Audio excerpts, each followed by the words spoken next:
60 বছর বয়সে সেরা সুন্দরীর খেতাব জিতলেন আর্জেন্টাইন নারী আলেক্সান্দ্রা রদ্রিগেজ। তিনি বিশ্বের প্রথম নারী যিনি 60 বছর বয়সেও কোনো সুন্দরী প্রতিযোগিতায় বিজয়ী হলেন। বয়স যে শুধুই সংখ্যা মাত্র তা বিশ্ববাসীকে প্রমাণ করে দেখালেন আলেক্সান্দ্রা।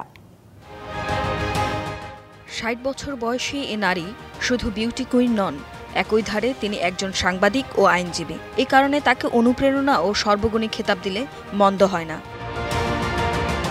তবে বিশ্ব সুন্দরী প্রতিযোগিতায় 1952 সালে যে নিয়ম তৈরি হয়েছিল তাতে স্পষ্ট আছে বিশ্ব সুন্দরী প্রতিযোগিতায় অংশগ্রহণ করতে সর্বনিম্ন বয়স হতে হবে 18 বছর এবং সর্বোচ্চ 28 বছর। বয়সের সীমা যদি 28 বছর পেরিয়ে যায় তবে এ প্রতিযোগিতায় অংশগ্রহণ করা যাবে না। শুধু বয়স নয়, মহিলা প্রতিযোগীদের অবিবাহিত হতে হবে বলেও উল্লেখ ছিল এ নিয়মে। তবে সেই নিয়ম কানুনে পরিবর্তন আসে 2023 সালের সেপ্টেম্বরে। সর্বনিম্ন বয়সে কোনো পরিবর্তন না হলেও সর্বোচ্চ 73 বছর বয়স পর্যন্ত মহিলারা প্রতিযোগী হিসেবে অংশ নিতে পারবে বলে উল্লেখ হয় এই নতুন নিয়মে। চলতি বছরে আয়োজিত প্রতিযোগিতাগুলোতে নতুন নিয়মটি কার্যকর করা হয়। নতুন নিয়মের ধারাবাহিকতায় সৌন্দর্য প্রতিযোগিতায় অংশগ্রহণ করতে পারেন আলেক্সান্দ্রা।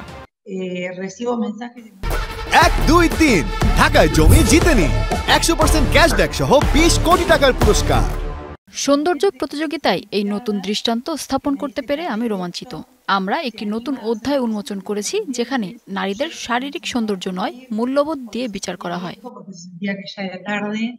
স্থানীয় একটি চ্যানেলে সাক্ষাৎকার দিতে গিয়ে আলেক্সান্দ্রা জানান, স্কুলে পড়াশোনা শেষ করার পর সাংবাদিকতা নিয়ে ক্যারিয়ার শুরু করেছিলেন তিনি। পরে সাংবাদিকতা ছেড়ে আইন নিয়ে পড়াশোনা শুরু করেন। একটি হাসপাতালের আইনি পরামর্শদাতা হিসেবেও তিনি কাজ করছেন। আলেক্সান্দ্রা মারিসা রদ্রিগেজের পরবর্তী লক্ষ্য মিস ইউনিভার্স ওয়ার্ল্ডে অংশ নেওয়া, যা চলতি বছর সেপ্টেম্বর মাসের 28 তারিখ অনুষ্ঠিত হবে মেক্সিকোতে। Tumpa Tarafdar, DBC news desk.